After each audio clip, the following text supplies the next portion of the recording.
একটা প্রশ্ন করি, কেন একজন হেল্পার মাত্র ৬ মাসে মিস্ত্রি হয়ে যায় আর আরেকজন ৪ থেকে ৫ বছর পরেও হেল্পারই থেকে যায়? এটা কি শুধু ভাগ্য? না, এর পেছনে লুকিয়ে আছে এমন একটা কারণ যেটা অনেকেই বুঝতে পারেন না। আজ সেই বাস্তব সত্যটাই বলবো। প্রবাসে একজন হেল্পারের ভবিষ্যৎ শুধু তার পরিশ্রমের ওপর নির্ভর করে না, অনেকটাই নির্ভর করে তার মিস্ত্রির সঙ্গে সম্পর্কের ওপরও। একজন ভালো মিস্ত্রি যদি আপনাকে নিজের ছোট ভাইয়ের মতো মনে করেন, তাহলে তিনি নিজের সব অভিজ্ঞতা আপনাকে শেখাতে চাইবেন। কিন্তু যদি আপনার আচরণ, কথাবার্তা বা ব্যবহার তার মন খারাপ করে দেয়, তাহলে হয়তো তিনি আপনাকে দিয়ে শুধু হেল্পারির কাজই করাবেন, কিন্তু আসল কাজ শেখাতে আগ্রহী হবেন না। এটাই প্রবাসের অনেক বড় বাস্তবতা।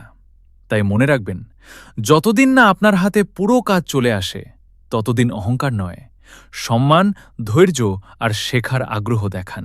মিস্ত্রি যখন কাজ করবেন, শুধু দাঁড়িয়ে দেখবেন না, প্রশ্ন করুন, ভুল করুন। আজ যে কাজটা আপনার কাছে অসম্ভব মনে হচ্ছে, নিয়মিত অনুশীলন